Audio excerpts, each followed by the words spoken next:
اعوذ باللہ من الشیطان الرجیم بسم اللہ الرحمن الرحیم الحمد للہ رب العالمین۔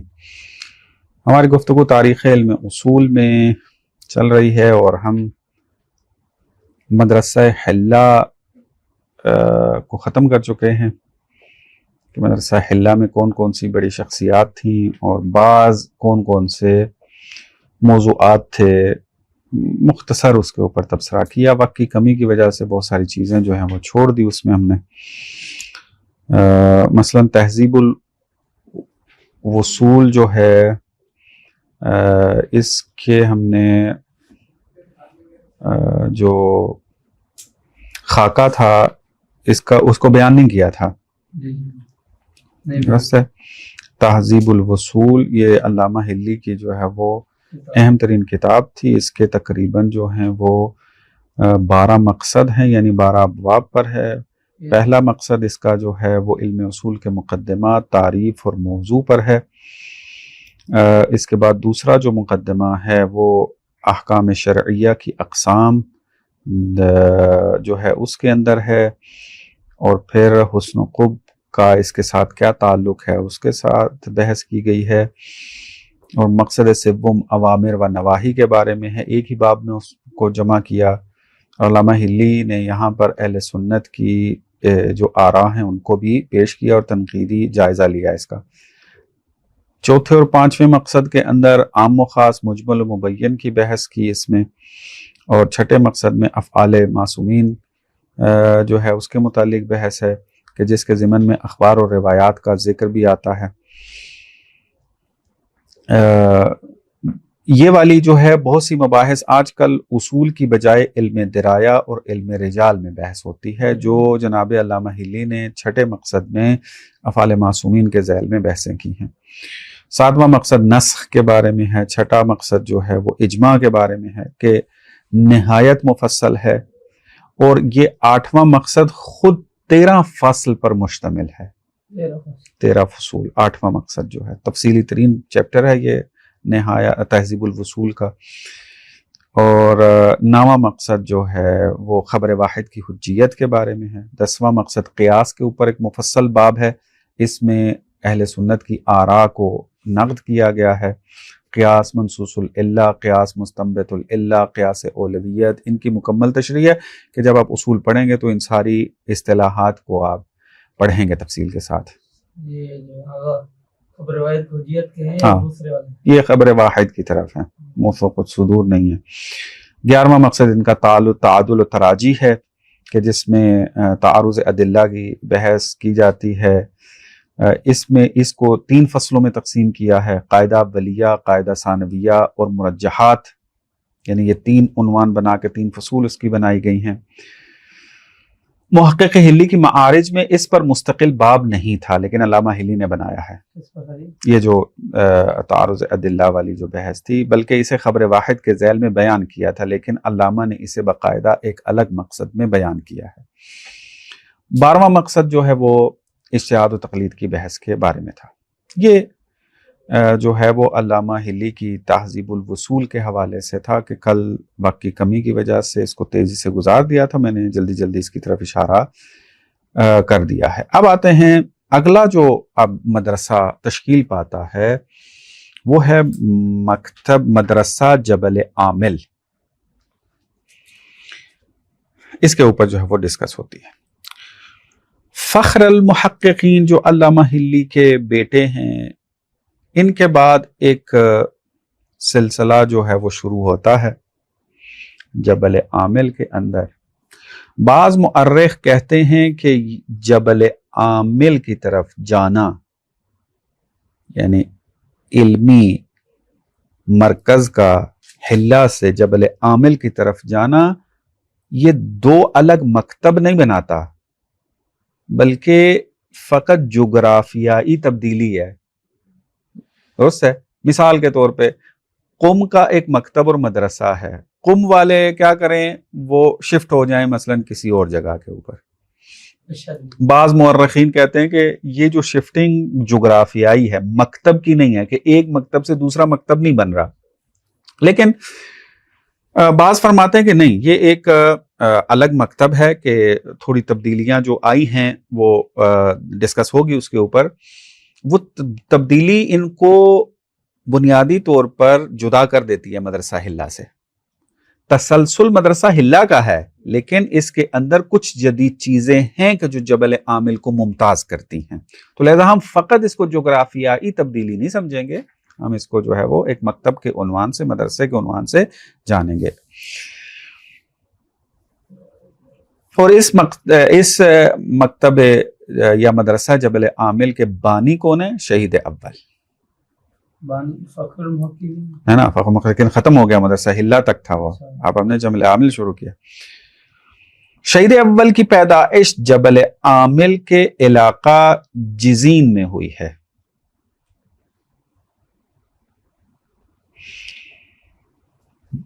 اگر ان کا پورا نام جو ہے وہ جاننا چاہیں تو اپنے القاب کے ساتھ جو ان کا پورا نام بنتا ہے, ابو عبداللہ شمس الدین محمد بن مکی بن محمد شامی آملی, یعنی اپنا پورے نسب کے ساتھ, یعنی ابو عبداللہ شمس الدین محمد بن مکی, شمس الدین محمد بن مکی. محمد بن مکی سے یاد کرتے ہیں ان کو. شہید اول ان کے لقب جو ہے وہ زیادہ معروف ہے. محمد مکی بھی اس کو یاد کر سکتے ہیں اس کو.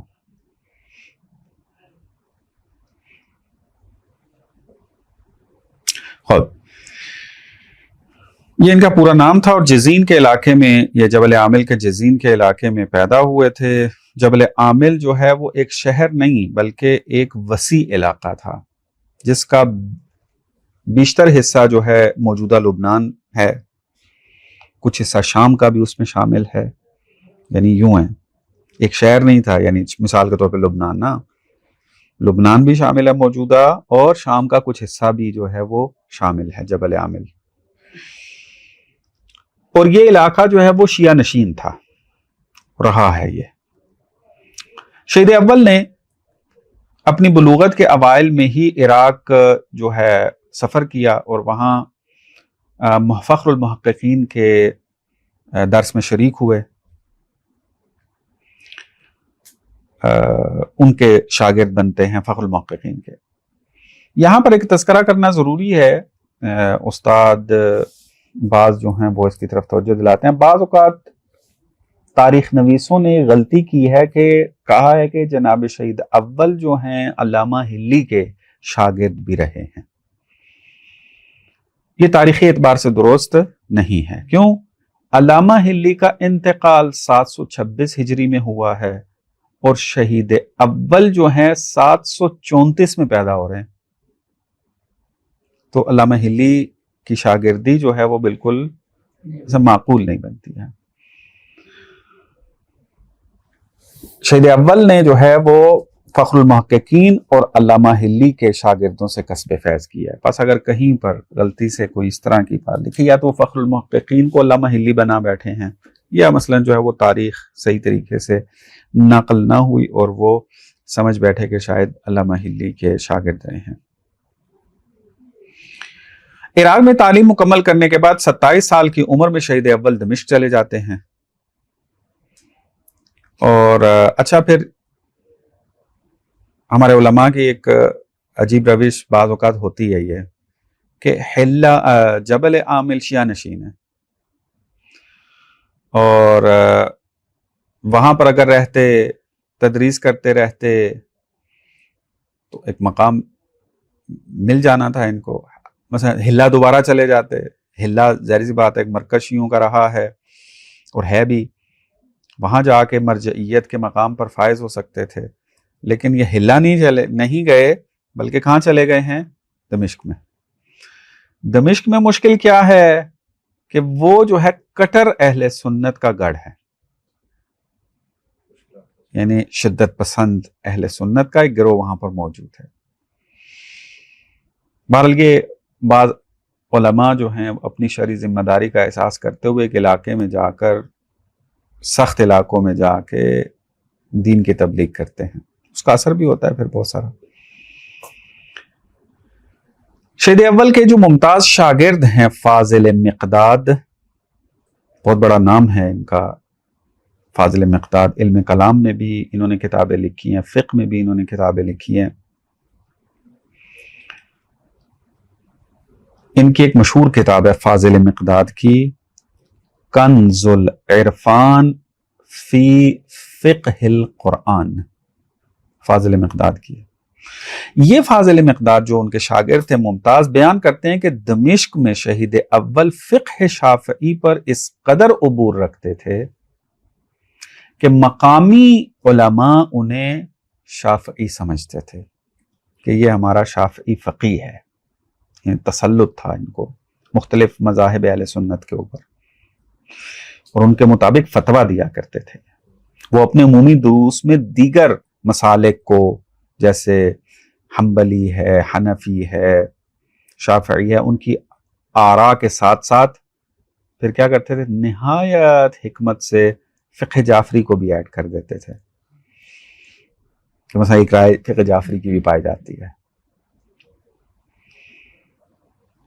ہاں، نجی محفلوں میں، خصوصی محفلوں کے اندر وہ شیعی فقہ اور شیعہ عقائد کی تدریس کرتے تھے، لیکن عمومی نہیں تھا، چونکہ کون سے علاقے میں رہ رہے ہیں، شدت پسند ہے جہاں اہل سنت شیعوں کو برداشت نہیں کرتے، اور یہ وہاں پر کیا ہے، درس دے رہے ہیں۔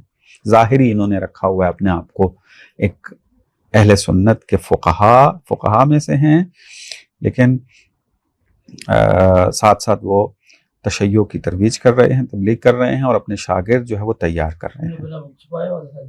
ظاہری بات ہے، تقیہ میں تھے وہاں۔ ان کو اگر شہید اول کیوں کہا جاتا ہے، دوسرے بھی تو شہداء میں سے شہید ہیں۔ بہرحال ایک اصطلاح بنائی ہے علماء نے، ایک مظلومانہ شہادت ہوئی ہے ان کی، کہ بات کریں گے کیسے شہادت ہوئی ہے، تو بس ان کو شہید اول کہا جاتا ہے۔ علتیں بیان کی گئی ہیں لیکن کوئی خاص اب معیار نہیں بنا سکتے، پر فقہا نے، علماء نے ایک شہید اول کے عنوان سے ان کو متعارف کروایا ہے۔ یہ دمشق کے انتہائی آپ کہہ لیں کہ کٹر مذہبی ماحول میں شہید اول نے اپنی مشہور کتاب اللمعۃ الدمشقیہ لکھی ہے، جو آج کل نصاب کی کتاب میں ہے اور ابھی تک چل رہی ہے۔ اس کے متبادل کتاب فقہ استدلالی نے ابھی اللمعہ کے مقابل میں وہ جگہ نہیں بنائی ہے، ابھی تک یہ رائج ہے تمام شیعہ مدارس کے اندر، لمعۃ الدمشقیہ جو ہے وہ پڑھائی جا رہی ہے شہید ثانی کی شرح کے ساتھ۔ شیعہ کیا قید میں لکھی ہے نا، قید میں لکھی ہے، اس کا تذکرہ کریں گے۔ اس کتاب کے مقدمے میں وہ اپنے ان حالات کی عکاسی کرتے ہیں کہ دمشق میں میری تدریس کی مجالس اہل سنت کے علماء سے بھری ہوتی تھی، اور میرے تعلقات کی بنا پر بعض کٹر سنی بھی وہاں آتے تھے۔ جب میں نے لمعہ لکھنا شروع کی تو مجھے ہمیشہ یہ خوف رہتا تھا کہ کہیں ایسا نہ ہو کہ کوئی کٹر شدت پسند شخص میرے کمرے میں آ کر یہ تحریر نہ دیکھ لے، لیکن یہ اللہ کا خاص فضل اور اس کی غیبی مدد تھی کہ کتاب کے آغاز سے اختتام تک کوئی بھی ایسا شخص اس کمرے میں داخل نہیں، یعنی جہاں پر وہ قید تھے وہ اپنی کتاب مکمل کر لی اپنی اسی حالت میں، قید کیا گیا تھا ان کو۔ بات کریں گے اس پہ، آہستہ آہستہ چلیں شہید، اور ساتھ ساتھ چلیں، اس میں پیچھے نہ رہیں۔ شہید اول ان کے دور میں مصر اور شام پر ممالک کی حکومت تھی۔ ممالک ایک گروہ کا نام تھا کہ جو اس پر وہاں پر حکومت کر رہے تھے، ممالک، جو اپنے مذہبی اور سیاسی طرز عمل میں انتہائی شدت پسند تصور کیے جاتے تھے۔ دمشق کے اسی پرخطر ماحول میں شہید اول کی شہادت کا واقعہ پیش آیا۔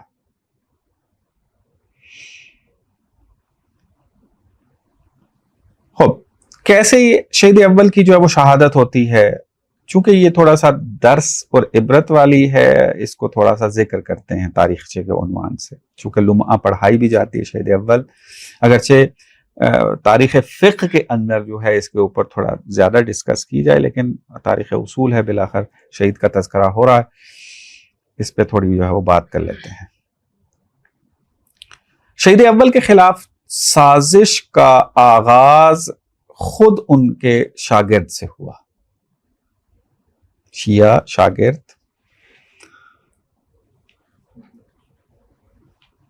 کیسے؟ ان کا ایک شاگرد تھا محمد یالوش،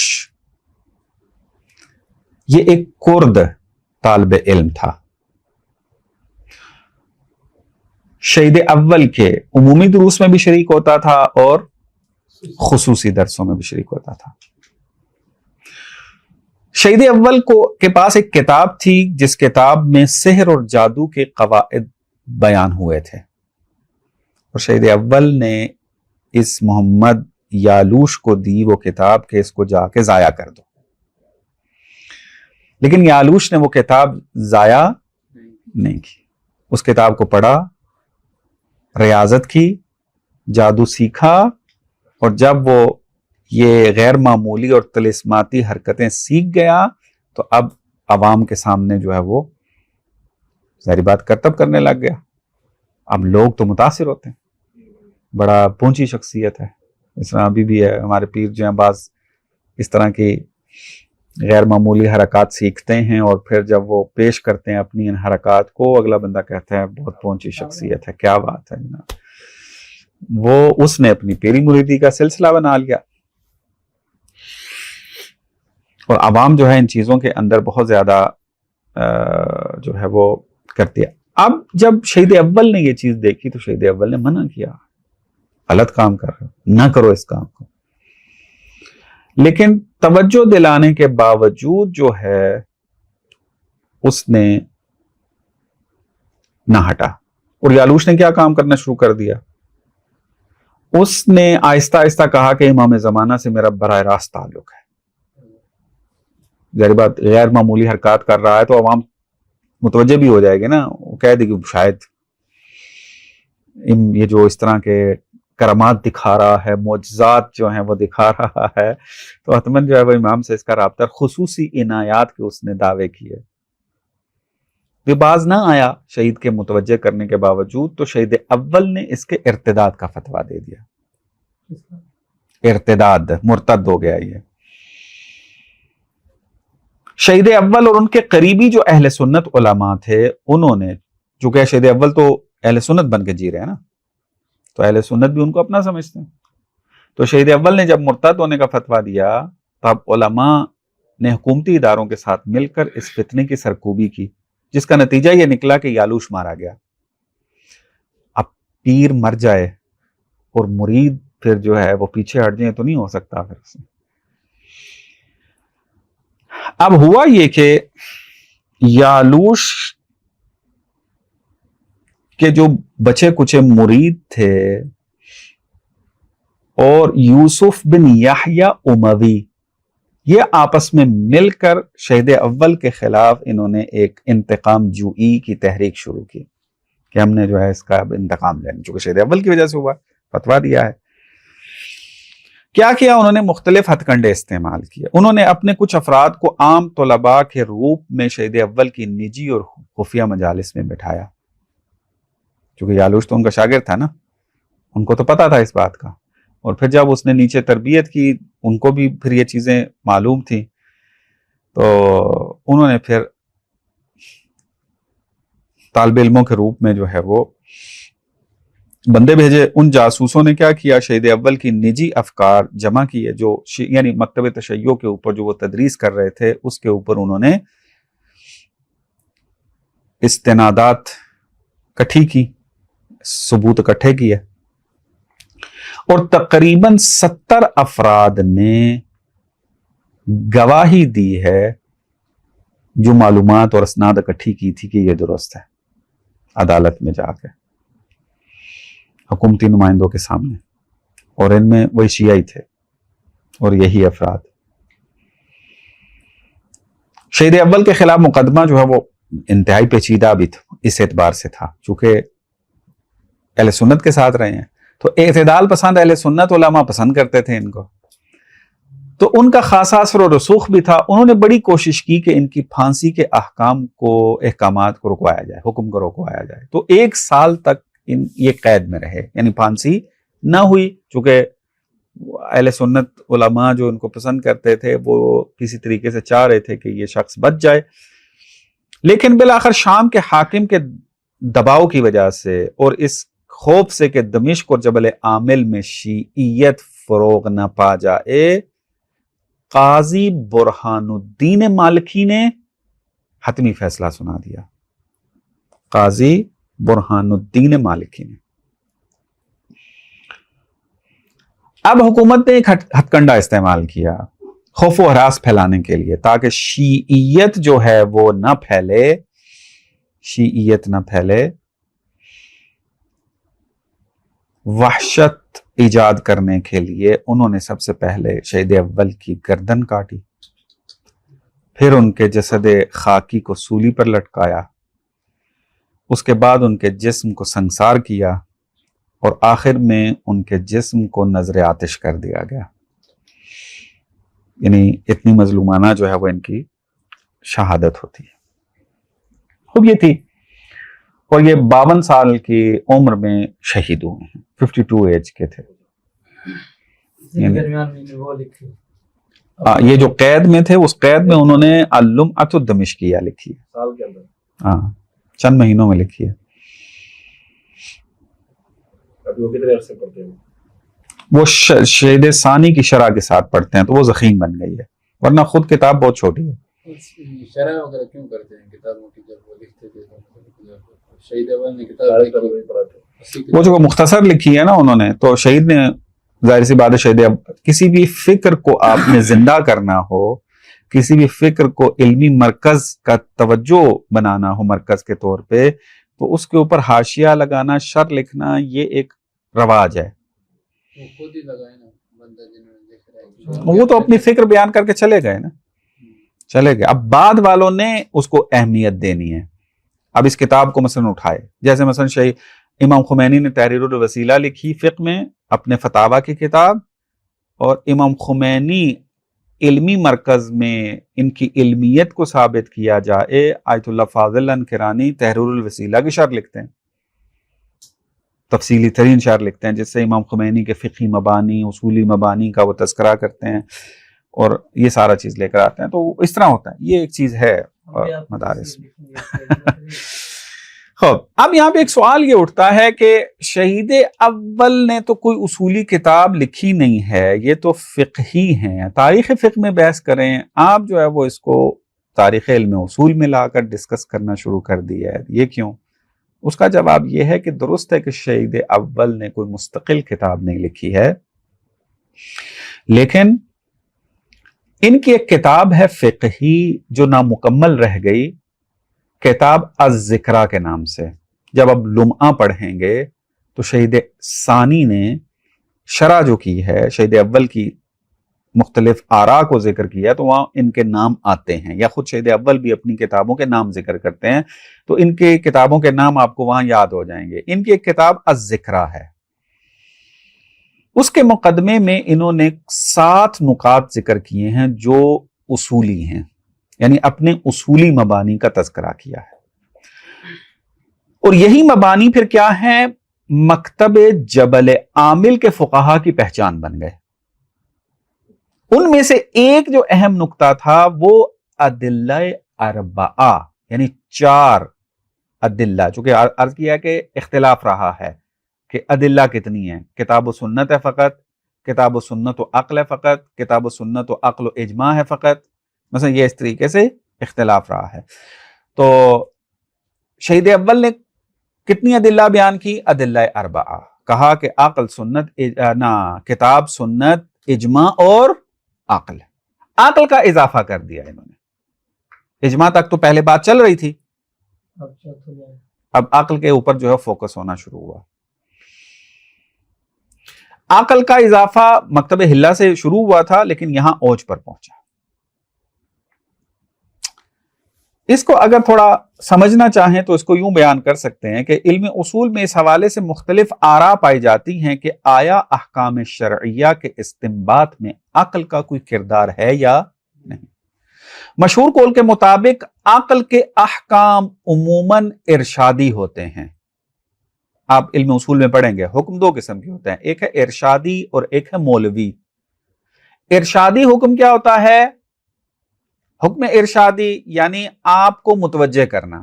مثلا ڈاکٹر کہتا ہے کہ تم کھٹی چیز نہیں کھانا یا پینا، کیوں؟ گلا خراب ہو جائے گا، درست ہے۔ اب اگر آپ ڈاکٹر کی بات نہیں مانتے، کیا آپ کو خدا آخرت میں عذاب دے گا؟ نہیں دے گا۔ اس کو کہتے ہیں یہ حکم ارشادی ہے۔ حکم مولوی کیا ہوتا ہے؟ اس میں مولا حکم دیتا ہے اور اس کی مخالفت کے اوپر پھر کیا ہوتا ہے؟ معصیت شمار ہوتی ہے، وہ عذاب کا مستحق ٹھہرے گا۔ ہاں، یہ شرعی قانون ہوتا ہے مولوی حکم جو ہے، مولوی یعنی مولا کی طرف سے، اس طرف سے مولوی ہے، یہ دوسرا نہیں۔ خوب، مشہور قول کے مطابق عقل کے احکام ارشادی ہیں۔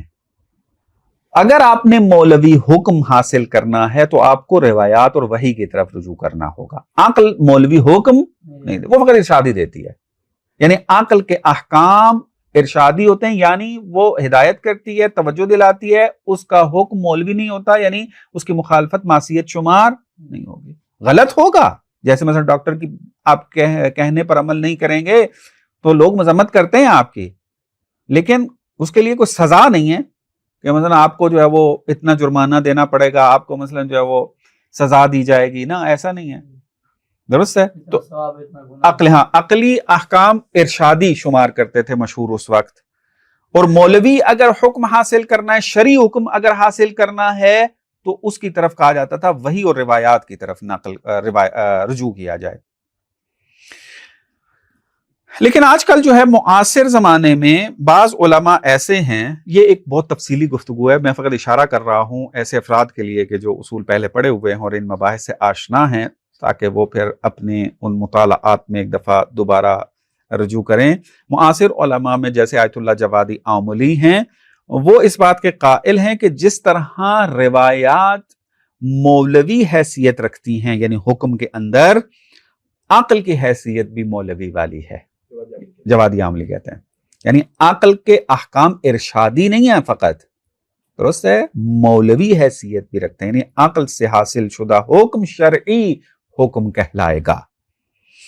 یہ ایک پورا مبنی ہے آیت اللہ جوادی عاملی کا، کہ ابھی یہاں کھولنے کی ضرورت نہیں ہے، فقط اشارہ کیا ہے میں نے۔ خوب، مجموعی طور پر 3 اصولی مسالک پائے جاتے ہیں اس سوال کے جواب میں کہ احکام شرعیہ میں عقل کا کیا کردار ہے۔ یہ پہلے بھی میں نے تذکرہ کیا، دوبارہ اس کا تکرار ہو رہا ہے۔ ایک ہے کہ عقل حجت ہے، لیکن مناط حکم تک رسائی ممکن نہیں ہے، کل آپ کے سامنے تذکرہ کیا تھا، درست ہے۔ آپ حکم کے جو علل ہیں اس تک نہیں پہنچ سکتے، کہ آیت اللہ خوئی، آیت اللہ تبریزی، ان کا مبنی یہ ہے۔ ایک گروہ کیا تھا، اگر توجہ رکھیں اس طرف، کل والے مطلب کی طرف، انہوں نے کیا کہا تھا؟ امضائی اور تاسیسی احکام میں فرق ہے۔ امضائی میں ہم پہنچ جاتے ہیں ملاک کی طرف، اور تاسیسی میں نہیں پہنچتے۔ امضائی جیسے معاملات ہیں، تاسیسی جیسے عبادات ہیں، مثلا کہ کل توضیح دے دی تھی میں نے اس کو۔ کیا امام خمینی اور امام خمینی کے شاگرد آیت اللہ مومن اور اس طرح کے فقہا اس نظریے کو مانتے ہیں۔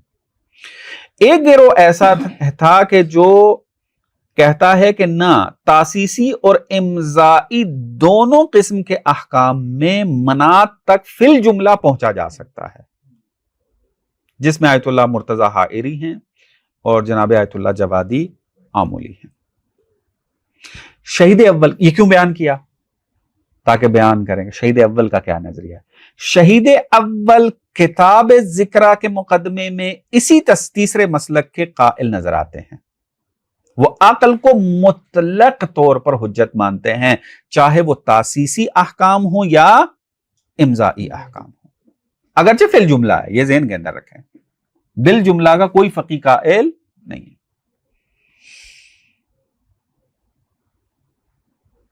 اسی طریقے سے شہید اول نے قاعدہ ملازمہ، ایک اور جو آپ علم اصول میں جا کر قاعدہ پڑھیں گے کہ جس سے حکم شرعی استنباط ہوتا ہے، اس کو قاعدہ ملازمہ کہا جاتا ہے۔ مستقلات عقلیہ کی بحث میں جا کر آپ پڑھیں گے، چاہے آپ موجز پڑھیں، چاہے آپ حصول مظفر پڑھیں یا حلقات پڑھیں۔ حلقہ اولا میں مختصر اشارہ ملے گا آپ کو، ثانیہ ثالثہ میں آپ کو یہ والی بحثیں ملیں گی۔ قاعدہ ملازمہ کلّا، کیا ہے قاعدہ ملازمہ؟ کلّما حکم بہ العقل حکم بہ الشرع، کہ ہر وہ چیز جس کا عقل حکم دے، شرع بھی اسی کا حکم دیتی ہے۔ یہ اس کو کہتے ہیں قاعدہ ملازمہ۔ یہ علم اصول کے اندر بھی تفصیل سے بحث ہوتی ہے اس پہ کہ قاعدہ ملازمہ، اس کا دائرہ کار کیا ہے، اس کی حجیت کیسے ہے، اور پھر علماء کے اس کے اندر اختلاف موجود ہیں کہ آپ علم اصول کے اندر اس کو خود پڑھیں گے۔ شہید اول نے قاعدہ ملازمہ کو مطلق طور پر تسلیم کیا، خواہ وہ احکام تاسیسی ہوں یا امضائی ہوں، مولوی ہوں یا ارشادی ہوں، ہر ایک کے اندر قاعدہ ملازمہ کو قبول کیا ہے۔ یہ قاعدہ ان سے قبل ابن ادریس اور علامہ ہلی کے ہاں بھی موجود تھا، انہوں نے ذرا اس کو وسعت دی ہے۔ درست ہے؟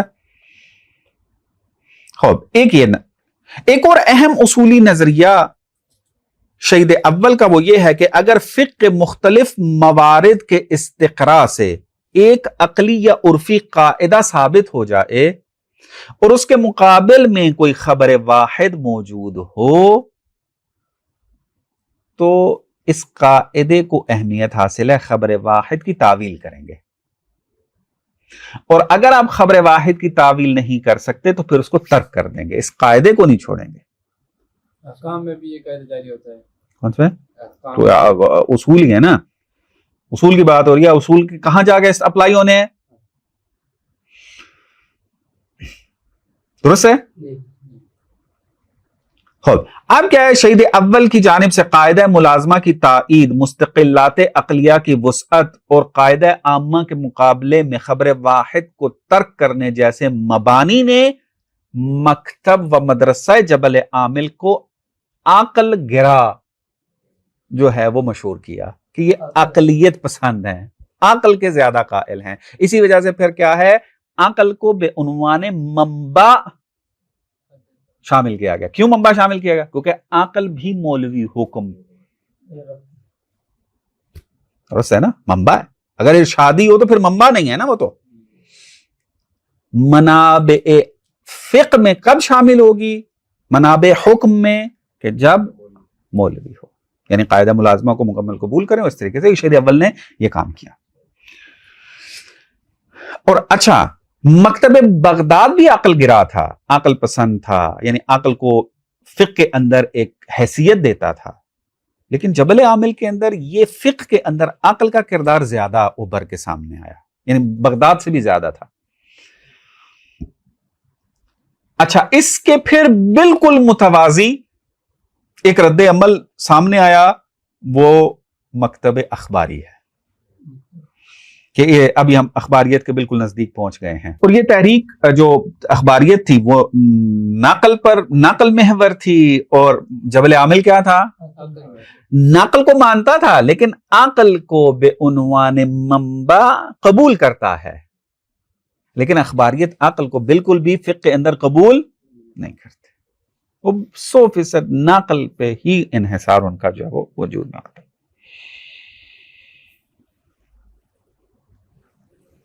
نقل کو حجت کہتے ہیں، کیا کہتے ہیں؟ کون؟ اخباری عقل کی حجت کے قائل نہیں ہیں، بے عنوان منبع۔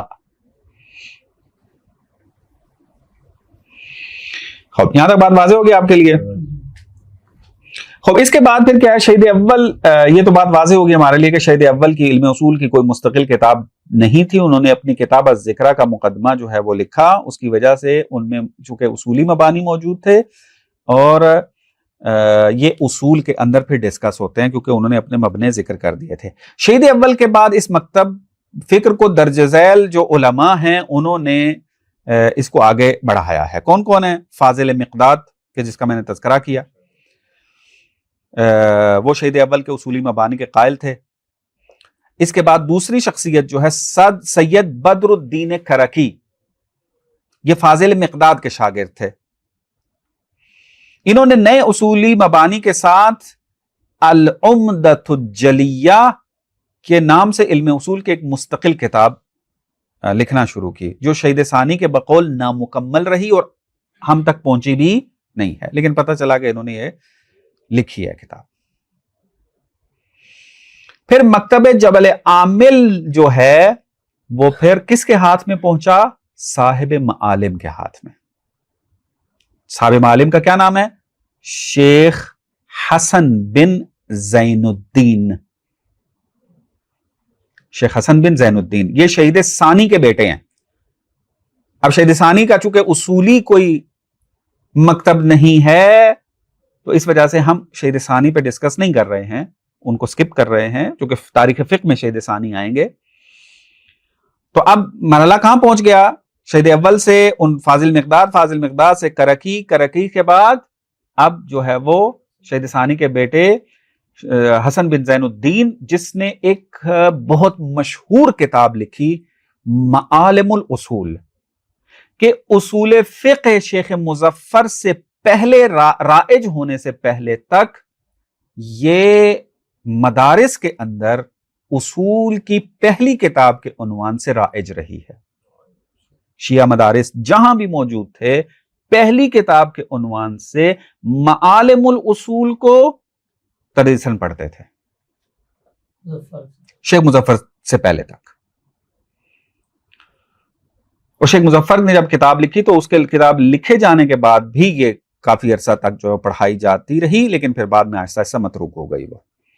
اب یہ معالم کی خصوصیات کیا ہیں اور مطالب کون کون سے اس کے اندر تھے، کیوں انہوں نے یہ کتاب لکھی ہے، کہ میرا ارادہ یہ تھا کہ ختم ہو جائے لیکن نہیں ختم ہو پائے گا، اس کو پھر کل دیکھ لیتے ہیں۔ والسلام علیکم ورحمۃ اللہ وبرکاتہ۔